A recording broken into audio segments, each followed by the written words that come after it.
আমাদেরকে বলা হয়েছে আমরা সংস্কার চাই না, সংস্কার মানি না। এই ব্র্যান্ডিং এর পরেও বাংলাদেশের 51% মানুষ বিএনপিকে সেটা জেনে বুঝে আমাদেরকে সমর্থন দিয়েছে। মাননীয় স্পিকার, বলা হয় জুলাই অগাস্ট অভ্যুত্থান 1 মাসের অভ্যুত্থান।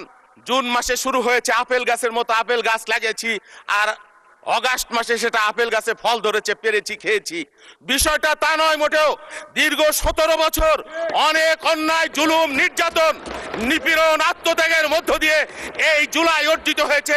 আমরা কখনো আমাদের বিরোধী দলের অবদানকে খাটো করে দেখি না, তাদেরকে আমরা রেসপেক্ট করি, সম্মান করি।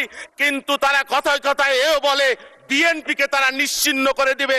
বিএনপি ক্ষমতার আসার আগেই এমন একটি রাজনৈতিক দল, তাদেরকে নাকি মানুষ পতন চায়। অথচ এই বাংলাদেশের মানুষ 51% ভোট দিয়ে বাংলাদেশের আজকের এই সংসদ নির্বাচিত করেছে, বিএনপিকে নির্বাচিত করেছে। আমরা কখনো আমাদের আত্মত্যাগের কথা বলি না। বেগম খালেদা জিয়া যে আত্মত্যাগ করেছেন, একদিকে তার মৃত্যু আর একদিকে তার অবৈধ ফ্যাসিবাদী শাসন। ফ্যাসিবাদী শাসনকে বেগম খালেদা জিয়া মেনে নেন নাই।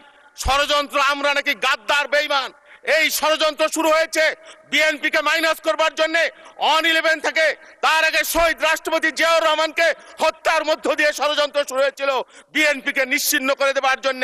অন 11-এর ষড়যন্ত্র, 96 সালের বেঈমানি, 86 সালের বেঈমানি, এই ইতিহাস আমরা সংসদে বলতে চাই না।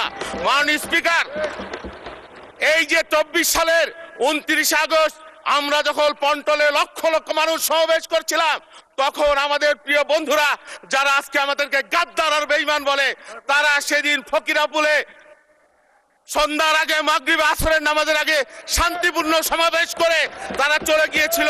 সুতরাং বেঈমানের ইতিহাস বিএনপি নাই, বিএনপি গণমানুষের। ধন্যবাদ মাননীয় সদস্য, ধন্যবাদ মাননীয় সদস্য, ধন্যবাদ মাননীয় সদস্য। মাননীয় সদস্য, আপনি দয়া করে বসুন। ধন্যবাদ মাননীয় সদস্য, আপনি দয়া করে বসুন।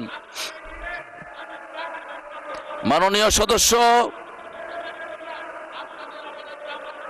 মাননীয় সদস্য, আপনি দয়া করে বসুন।